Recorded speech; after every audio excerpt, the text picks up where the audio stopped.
স্বাগতম আজকের রাতের গল্পে আপনার প্রিয় দিল ওয়াস ফানি গল্পের আসরে। আজ শুনবেন এক অদ্ভুত রোমাঞ্চকর প্রেম ও বুদ্ধির গল্প, হিমগড়ের বরপাত্র। অনেকদিন আগে হিমালয়ের এক দুর্গম কোণে ছিল একটি রাজ্য, হিমগড়। চারপাশে উঁচু পাহাড়, আর সেই পাহাড় জুড়ে তুষারের চাদর। রাজ্যে ঢোকার একটাই পথ, এক সরু বিপদসংকুল গিরিপথ। এই কঠিন রাজ্যের রাজা ছিলেন হিমবাহু। তার একটাই সন্তান, এক সুন্দরী বুদ্ধিমতী কন্যা, রাজকুমারী হিমানী। হিমবাহুর মৃত্যুর পর পুরো রাজ্য চালাবে তারই মেয়ে। তাই 16 বছর হতেই রাজার মনে চিন্তা, হিমানীর জন্য উপযুক্ত বর কোথায় পাওয়া যাবে। হিমগড় এমনই এক জায়গা যেখানে বাইরে থেকে কেউ আসে না, কিন্তু রাজার ছিল অসংখ্য বার্তাবাহী পায়রা। সেই পায়রাদের দিয়েই পাঠানো হলো বহু দেশের রাজাদের কাছে আমন্ত্রণপত্র। পায়রারা উড়ে গেল দূর দূরান্তে, কেউ গ্রহণ করল বার্তা, কেউ আবার দ্বিধায়।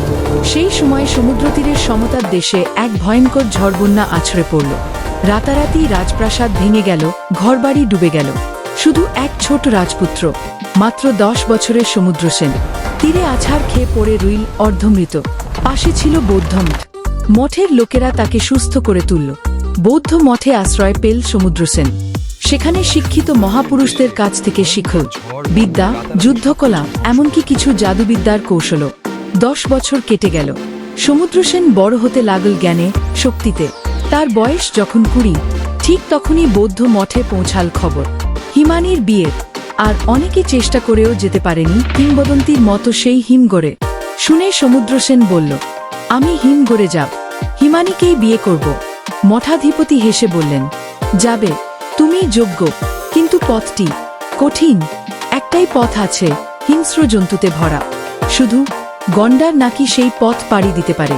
সমুদ্রসেন জাল পেতে এক গন্ডার ধরল। কয়েকদিনেই তাকে পোষ মানিয়ে নিল। 1 সপ্তাহ পর মঠকে বিদায় জানিয়ে গন্ডারে চড়ে রওনা দিল সে।